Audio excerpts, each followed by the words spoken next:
Hello Tankers and Tankettes, and welcome to Supporter Spotlight number 35, and also the first of 2017.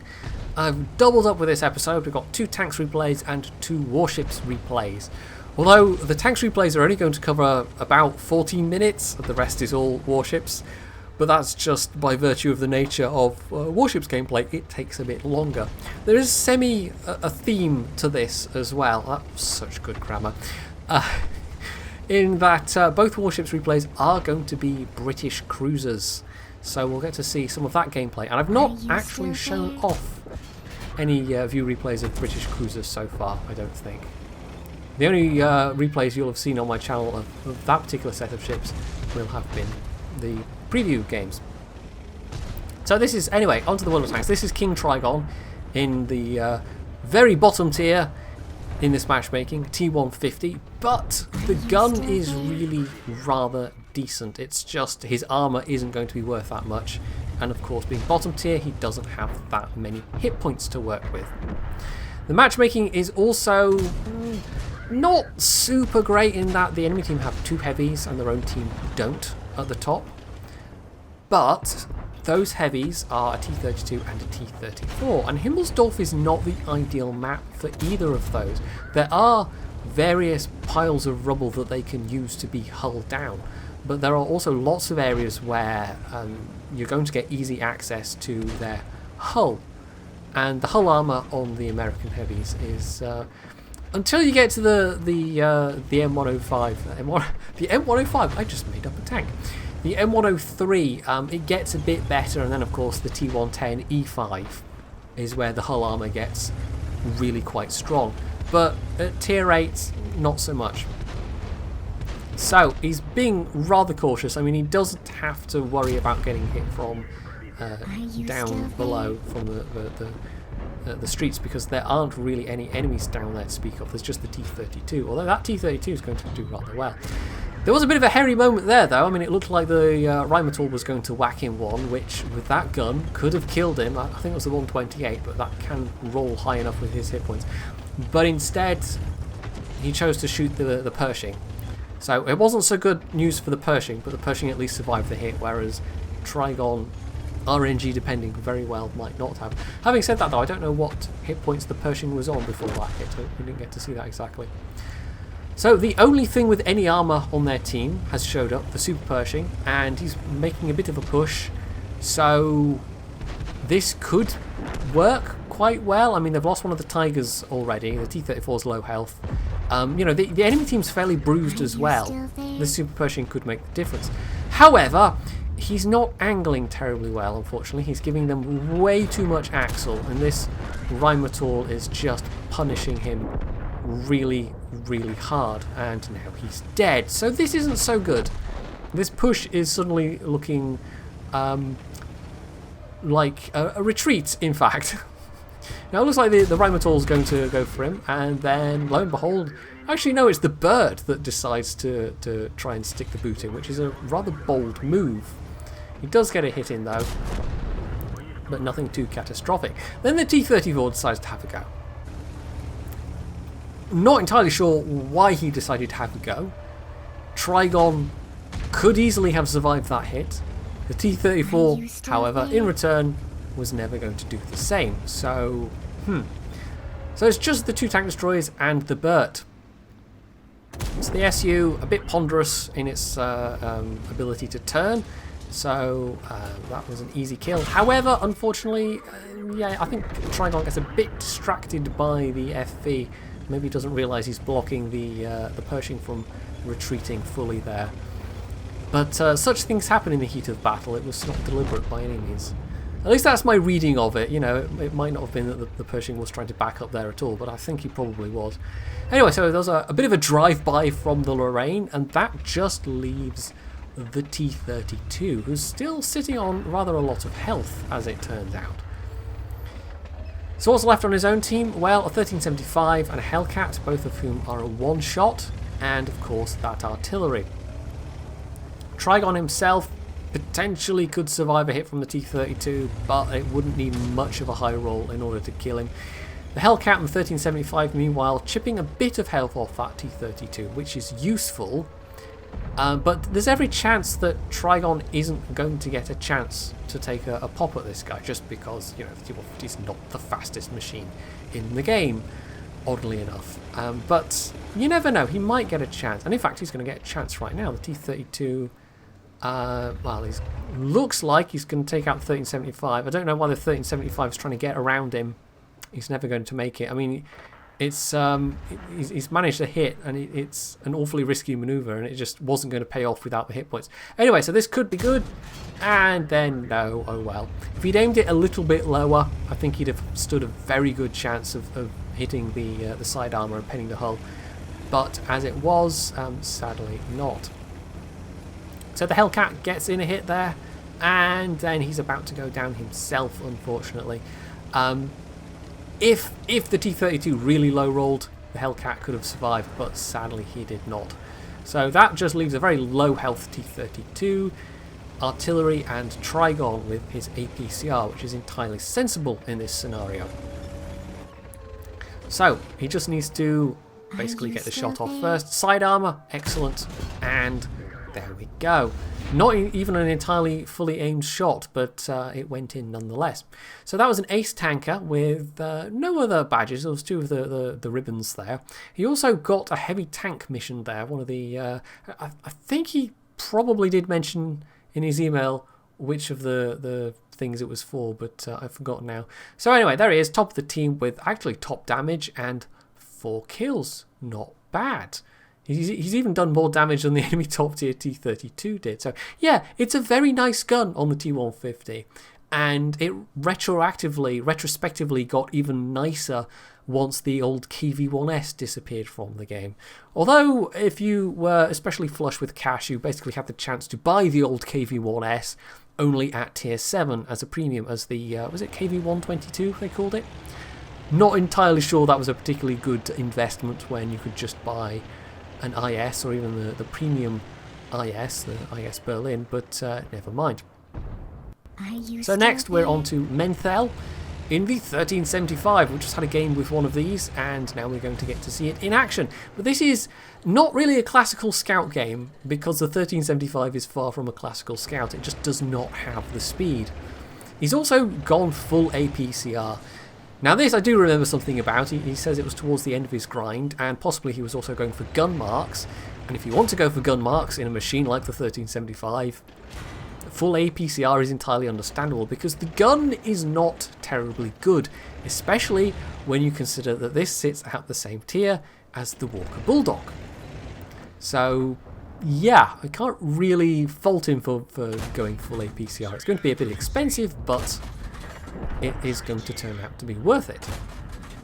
Now he does one thing that is particularly not great for a light tank in this game. He doesn't use bush cover very well, and this map, Redshire, is one of the few left that actually has reasonably extensive areas of cover that you can use as a scout tank. And he is going to pay the price for that a bit, but he's also going to get very, very lucky. Now he's popping out, he's spotting, he's doing the damage, but he's not doing so from behind bush cover. So he could be doing this basically with far less risk involved. He does have a rock for cover there, but have you spotted that T-49 on the minimap? Because I have. I don't think Menthel has. So he's going to sit, he's going to try and get some shots at the 5100, and he's going to take a hit from the T-49. Now that could have been very nasty. That could have one-shotted him, but it's going to turn out that there was a stroke of luck involved there, and I'll point it out when it becomes apparent.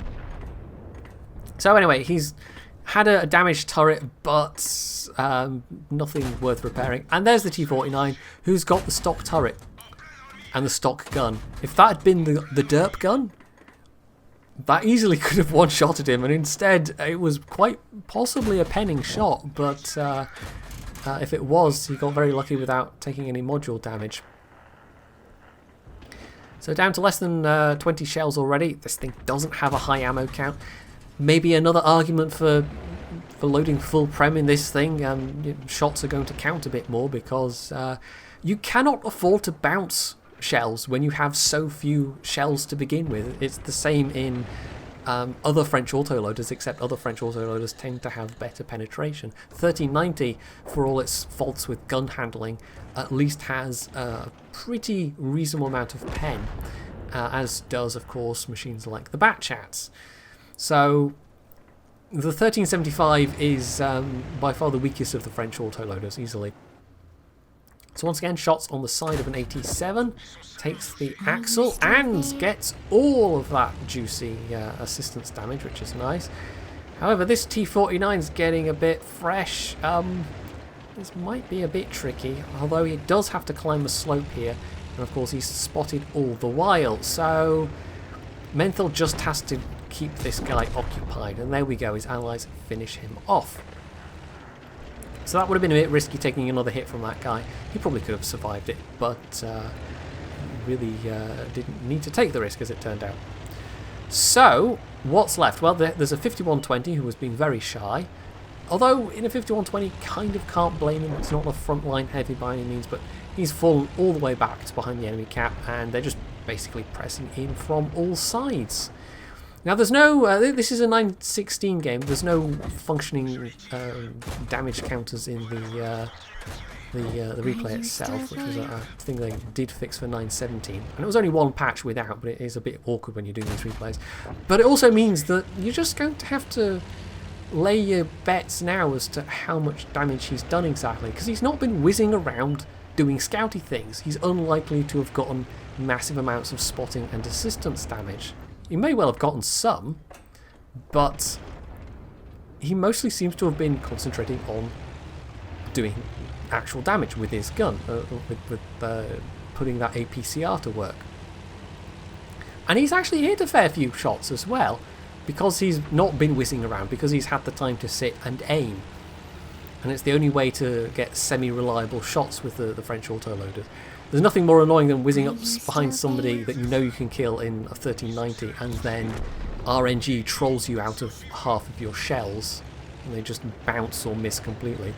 Now this 5120, he doesn't really want to tangle this guy, but on the other hand, this 5120 has to deal with targets shooting at him from multiple directions. And Menthil can at least take one hit, so he's just basically using this guy being distracted to empty the rest of his clip, and he's down to one clip now, but this is also the last target, so that's fine. So that's some arty hits on the 5120, and ooh, get behind cover, and it's actually the IS-3 that takes the kill. Reload. So there we go.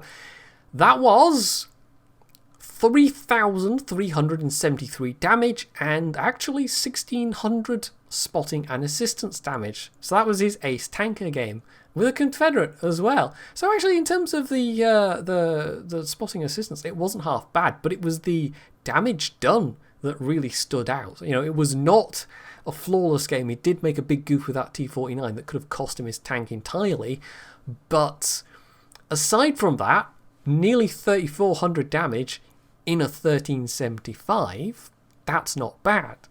It's just, yeah, he had to shoot full APCR to do it. But as I've said, that's not necessarily a wrong choice in the 1375, it's just a bit expensive. So, on to warships and the British cruisers. We're going to have Tier 8 and a Tier 6, or rather a Tier 6 and a Tier 8, because that's the order in which we're doing it. So, the Leander class, and then we're going to have the Town class, aka the Edinburgh, or the Edinburgh, as so many people mispronounce it, which, I don't know, I get a little tick every time somebody does that, but they can't help it, they don't know.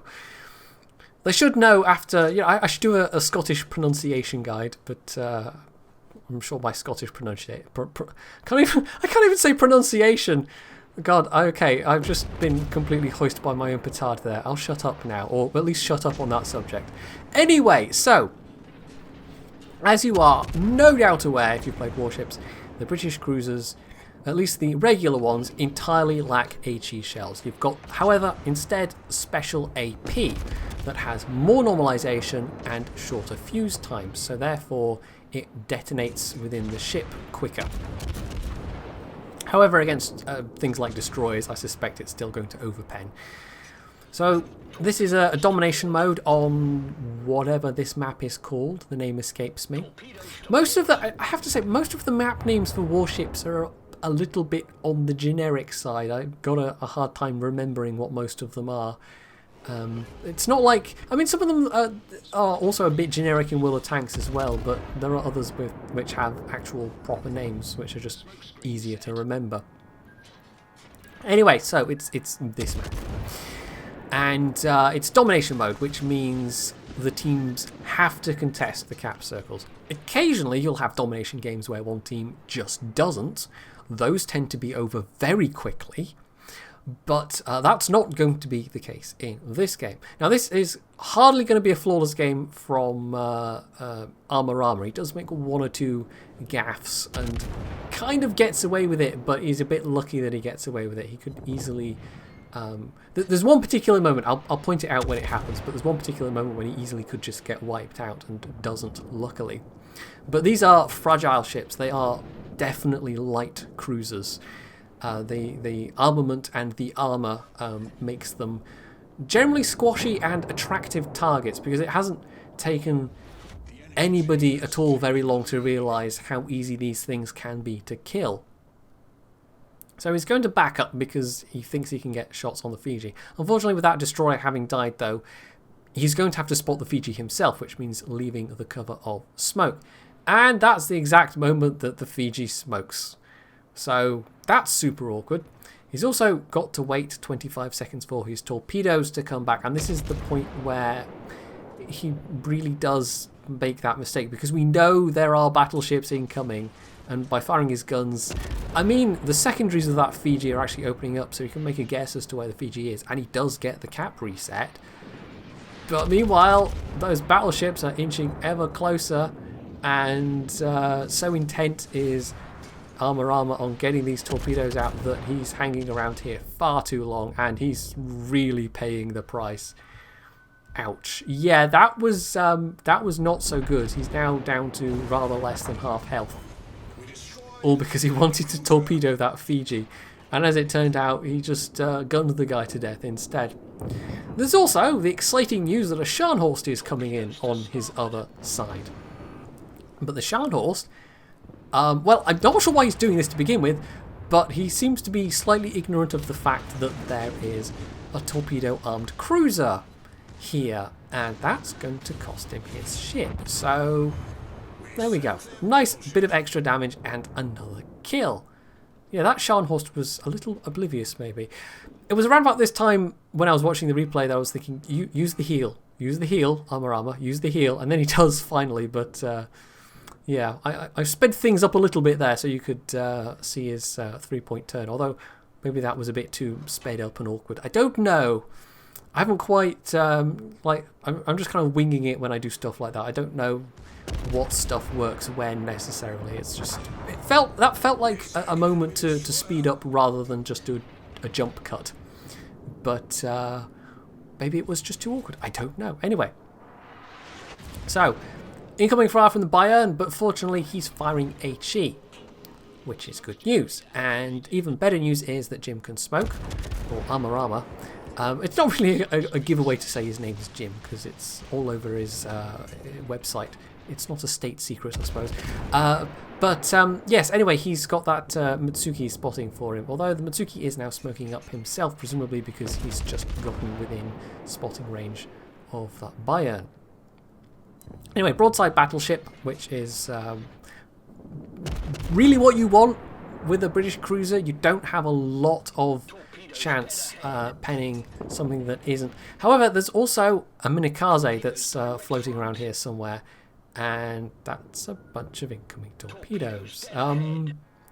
Getting a bit close. And maybe if you were going forwards around them, and okay, no, that's fine. We'll just claim that was calculated, I think. Yeah, that was incredibly lucky. If he'd gone into forward gear a bit sooner, I think he could have fishtailed around without too much difficulty. But I think it was just the unexpectedness of the torpedoes turning up at that moment that maybe made him panic slightly.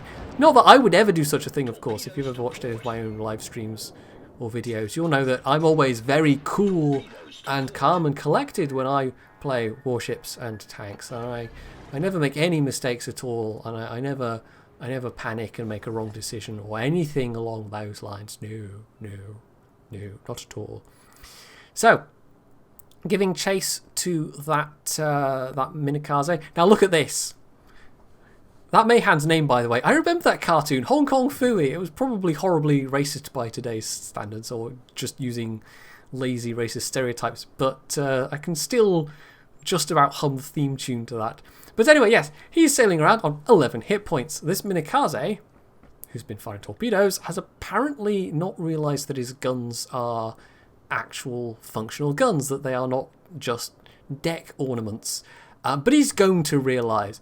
Now, to be fair, it might be that he needed to bring his guns around, which does take a while on the Minikaze. But the fact that he went for his torpedoes as his first choice, I don't know. That was one hell of a drive-by by those two ships. And the fact that the Mayhan lived for that long with 11 hit points, I don't know.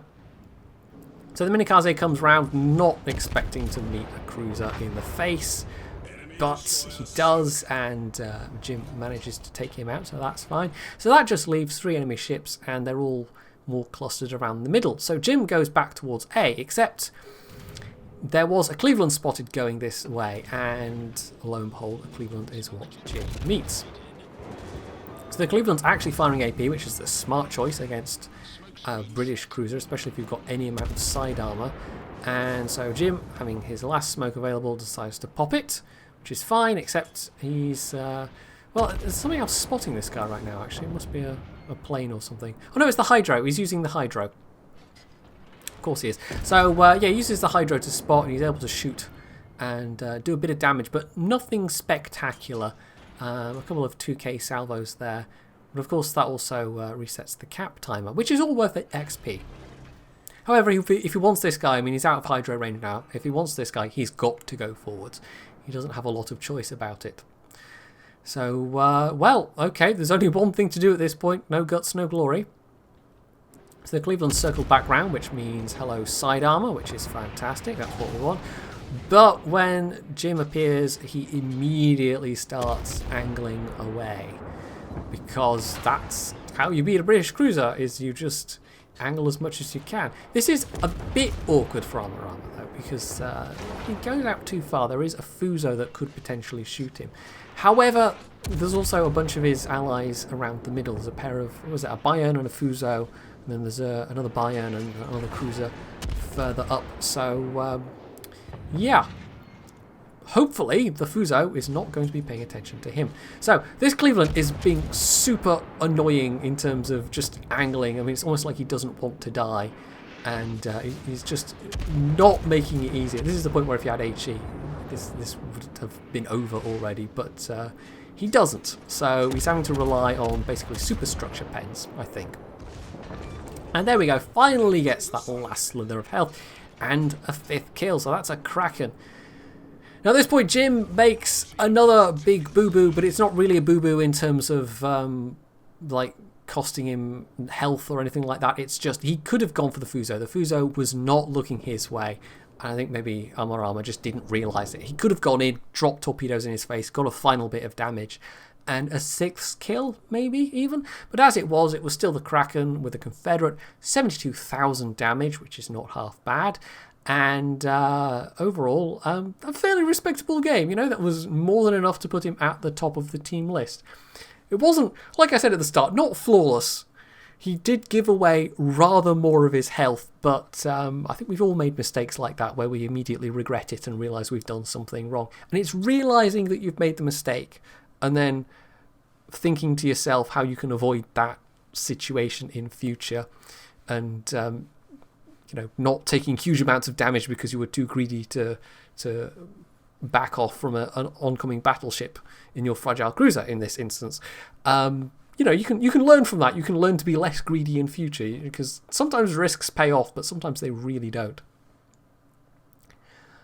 Lastly, we have the Edinburgh, aka the Town class. The Edinburgh is actually one of the subclasses of the Town class. The nomenclature of the way Wargaming's done it is a little bit confusing, but I think the reason why they've named some of the ships after subclasses rather than the main ship class is because the ship as it is in game is based on that subclass, and so they've decided to actually name it after the subclass. But this is nonetheless a town class cruiser, much as the Tier 7 is a Crown Colony class cruiser. It's just, the specific subtype. So a Tier 8 game this time. And again, it's rather fragile. I believe this is the premium camo he's using. I'm not sure. I don't have an Edinburgh myself, so I would guess that it is. It's the kind of thing I think you can actually look up. Or maybe you can't. No, you can't actually if you don't own it, can you? It's one of the things that would be nice, especially when doing previews, if they'd just give us the premium camos and we could show them off a bit. But anyway, that's by the by. That's got nothing to do with this game. So, more or less broadside, but starting to angle North Carolina at, what is that, 14 kilometers. However, the longer range fire, I mean, I don't know if the shells get any better as you go up the tiers, but the longer range fire means you're more likely to get plunging deck hits, which might well work out in your favour if you're facing an angled ship, because if you're trying to go for hull shots, then it's just going to skitter and bounce off due to the angle. But a plunging deck hit, on the other hand, it's no real substitute for having HE ammo, but it's better than not being able to do any damage at all. So as you can see, the rate of fire is very nice on this ship. As you go up the tiers, the turret tracking gets pretty good as well, until you get to the Tier 10, the Minotaur, which has turrets which almost put American destroyers to shame. Not quite, but they are very fast tracking turrets. So having a pop at the Miyoko. And you'll notice, I don't know, I'm not really qualified, having not played these outside of the previews, to say much about Armour's gameplay in terms of how he approached things, but Rambunctious Rat is, throughout this, going to be basically as circumspect as possible. He's going to do as much as possible to preserve his hit points, to keep out of the direct line of fire of anything that has big, nasty guns that might be able to hurt him badly.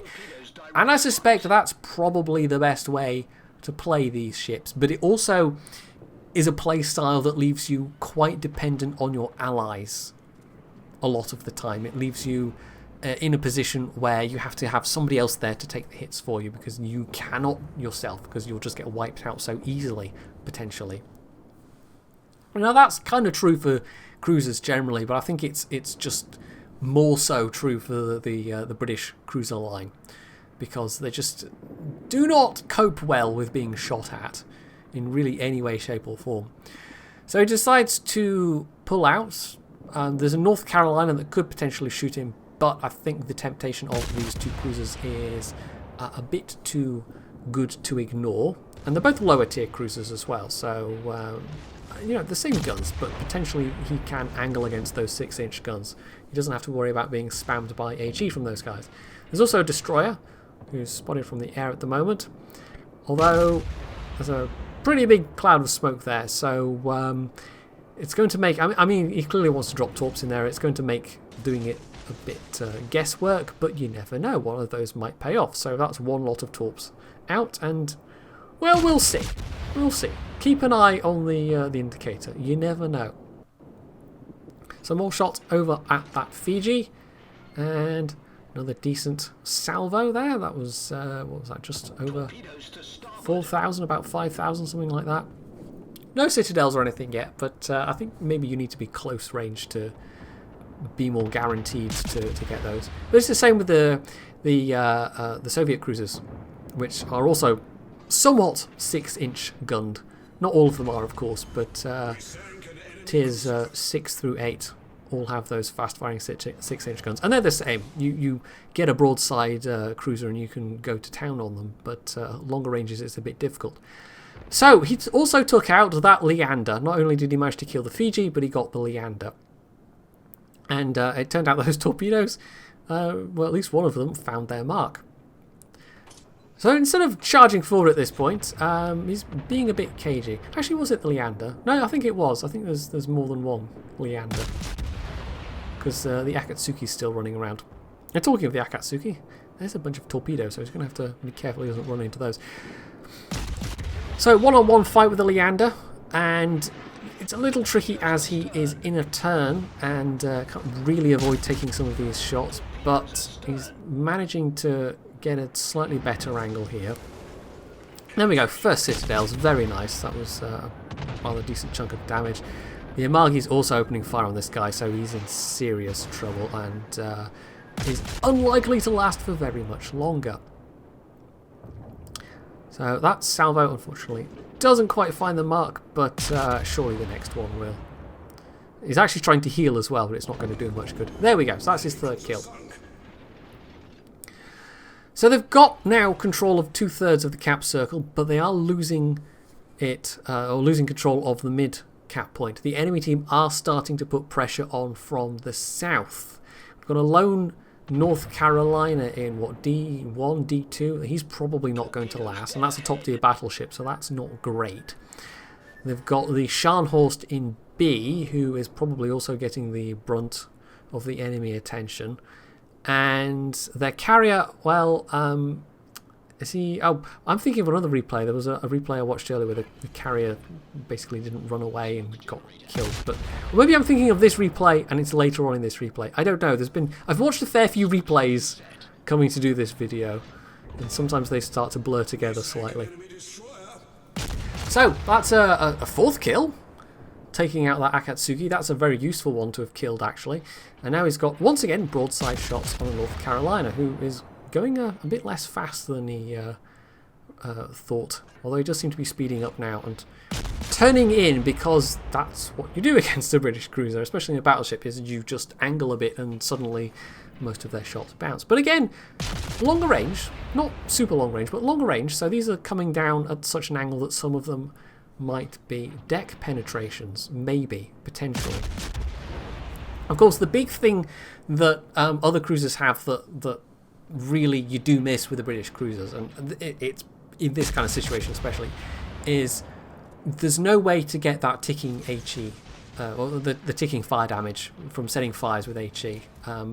I think even, and I'm saying this without having checked at all, and that's extremely dangerous, but I think even the secondaries on the British cruisers don't fire HE, but I'm not entirely sure. So yeah, if you want ticking damage on anything in a British cruiser, you have to hit them with torps and hope that you get them on their cooldown so that they flood. And that's obviously the more powerful kind of ticking damage, but it's harder to do, especially when the ranges involved mean that you can't really do it from any kind of stealth unless you're in smoke.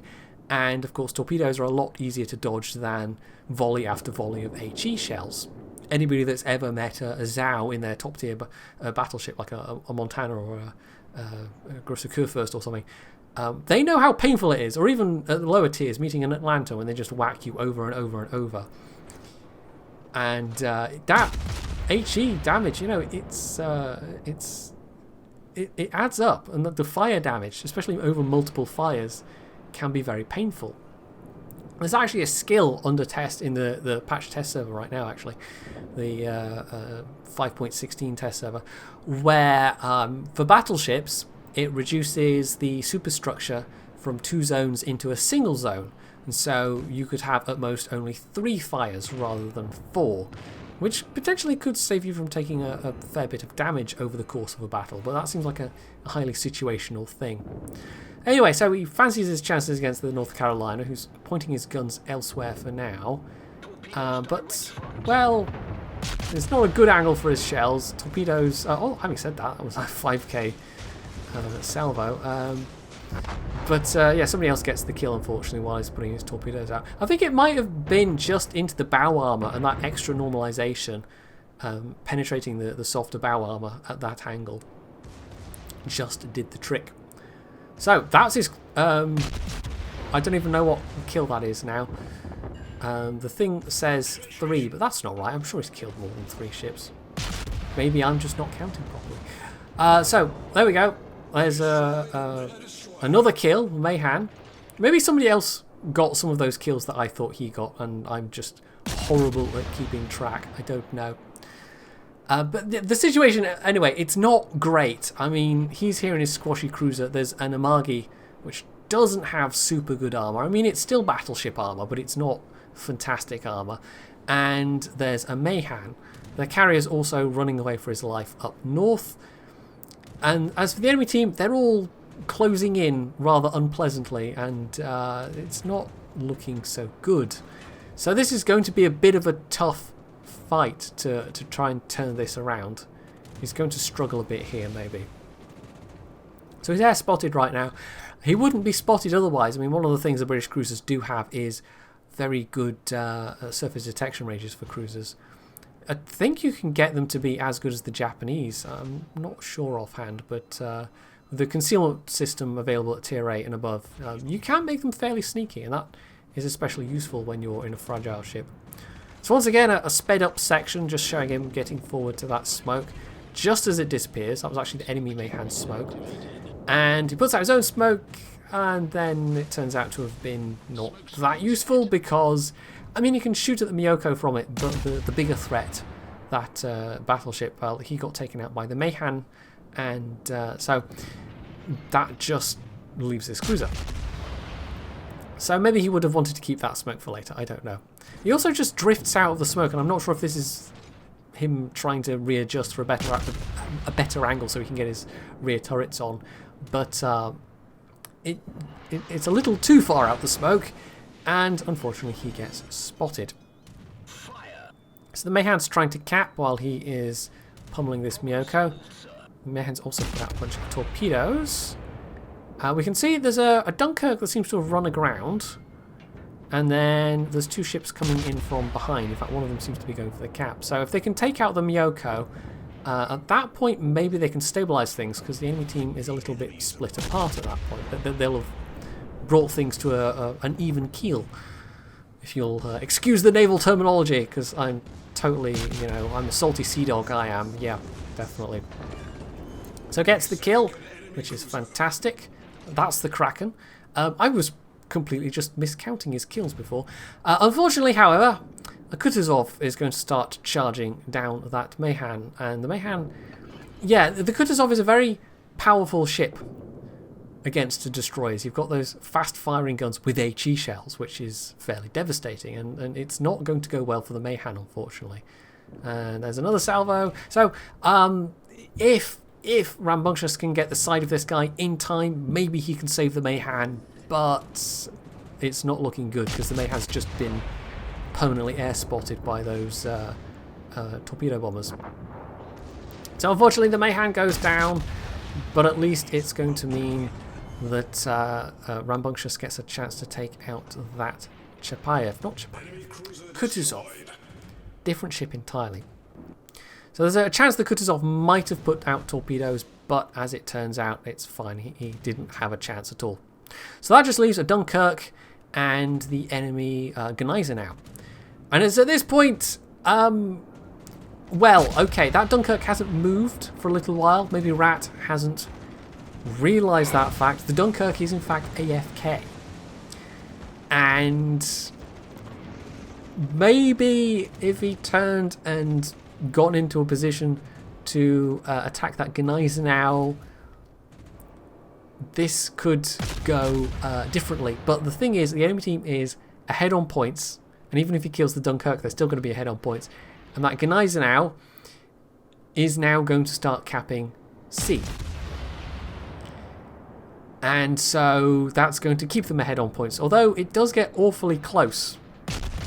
But basically, because Rambunctious goes for this AFK Dunkirk, I don't think he does realise the guy's AFK at all. I mean, he gets in the Mayhan's smoke, and I think it's roundabout now that he realises that there's just been no response.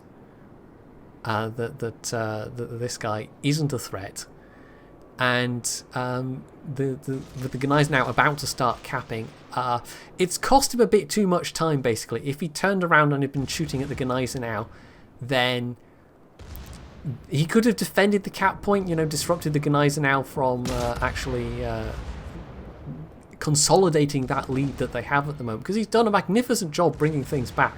He's done over 100k damage. He's got 6 kills. If he takes out this Dunkirk, he's going to have 7, which is ridiculous because he'll have killed over half the enemy team himself. But just because of the nature of the game, the way the point system works, it may still not be enough. I mean, if he can get the carrier, maybe there's time, but this carrier's positioned himself where he can just back up behind an island, and this ship is not going to be fast enough to chase him down.